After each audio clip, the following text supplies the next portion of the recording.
দেশের চলমান অস্থিরতা নিয়ে দেশবাসীকে বার্তা দিয়েছেন সেনাপ্রধান জেনারেল ওয়াকারুজ্জামান। আহ্বান জানিয়েছেন অভ্যন্তরীণ বিশৃঙ্খলা ও কাদা ছোড়াছুড়ি বন্ধের। অভ্যুত্থানের পর থেকেই বাংলাদেশ নিয়ে ব্যাপক আগ্রহ চলছে আন্তর্জাতিক মহলে।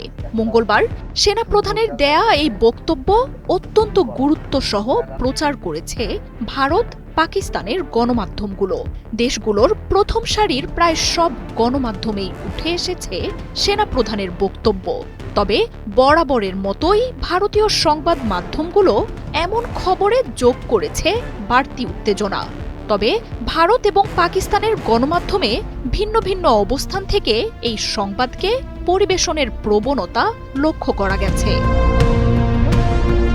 মঙ্গলবার জাতীয় শহীদ সেনা দিবস উপলক্ষে মহাখালীর রাওয়া ক্লাবে পিলখানায় সংগঠিত এখন যে কোনো ব্র্যান্ডের পুরাতন এসি বদলে নতুন ওয়ালটন এসিতে উপভোগ করুন 25% ছাড়। নির্মম হত্যাকাণ্ডে শাহাদাত বরণকারী শহীদ অফিসারদের স্মরণে আয়োজিত এক অনুষ্ঠানে কথা বলেছেন সেনাপ্রধান। সেখানেই নিজেদের মধ্যে কাদা ছোড়াছুড়ি মারামারি বন্ধ করার জন্য সব পক্ষের প্রতি আহ্বান জানান তিনি। তা না হলে স্বাধীনতা ও সার্বভৌমত্ব বিপন্ন হবে বলে সতর্ক করেন সেনাপ্রধান জেনারেল ওয়াকারুজ্জামান। আপনারা যদি নিজেদের মধ্যে ভেদাভেদ ভুলে একসাথে কাজ না করতে পারেন, নিজেরা যদি কাদা ছোড়াছুড়ি করেন, মারামারি কাটাকাটি করেন, এই দেশ এবং জাতির স্বাধীনতা সার্বভৌমত্ব বিপন্ন হবে। সেনাপ্রধানের এই বক্তব্য উঠে এসেছে ভারতের শীর্ষ সারির গণমাধ্যমগুলোতে।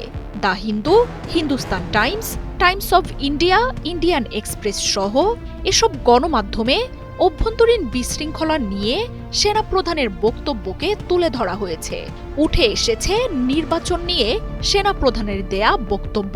তবে বরাবরের মতোই ভারতের বেশ কিছু গণমাধ্যম সেনাপ্রধানের বক্তব্যকে উত্তেজনা আর ভীতিকরভাবেও তুলে ধরেছে। সেনাপ্রধানের বার্তা গুরুত্ব দিয়ে তুলে ধরেছে ডন, এক্সপ্রেস ট্রিবিউনের মতো পাকিস্তানের শীর্ষ সারির গণমাধ্যমগুলো। দেশের আইন শৃঙ্খলা পরিস্থিতি ও সেনাপ্রধানের সতর্ক বার্তা তুলে ধরা হয়েছে এসব খবরে।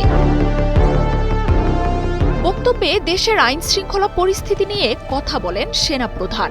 জানান, সাম্প্রতিক অস্থিতিশীলতার জন্য অভ্যন্তরীণ হানাহানি আর বিশৃঙ্খলাই দায়ী।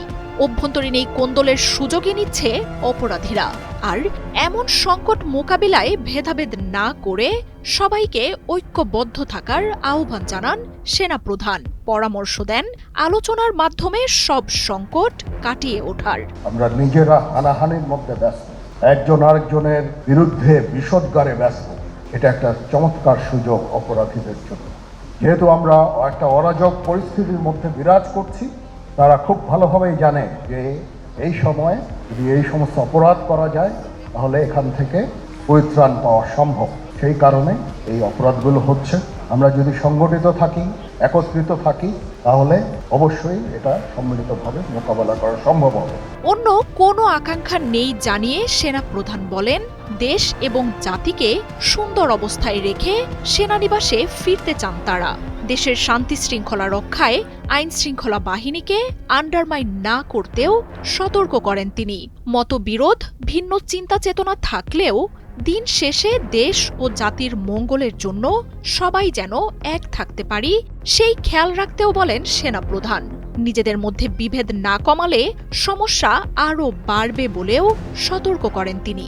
আমার অন্য কোনো আকাঙ্ক্ষা নাই, আমার একটাই আকাঙ্ক্ষা, আমি চাই দেশ এবং জাতিকে একটা সুন্দর জায়গায় রেখে আমরা সেনানিবাসে ফেরত আসব। আগস্টে ছাত্র জনতার অভ্যুত্থানে পতন ঘটেছে শেখ হাসিনা সরকারের। অন্তর্বর্তী সরকার গঠন করে দেশ পরিচালনার দায়িত্ব নেন ডক্টর মোহাম্মদ ইউনূস। বাংলাদেশের এমন পালা ও বাঁক বদলের ঘটনার দিকে নজর রাখছে আন্তর্জাতিক সম্প্রদায়। বিশেষ করে আঞ্চলিক রাজনীতিতে বাংলাদেশের দিকে সতর্ক নজর রাখছে ভারত, পাকিস্তান, মিয়ানমার। এছাড়াও বাংলাদেশ পরিস্থিতি পর্যবেক্ষণে রেখেছে যুক্তরাষ্ট্র, ইউরোপ, চীনের মতো দেশগুলো। মার্জিয়া উপমা, ৭১।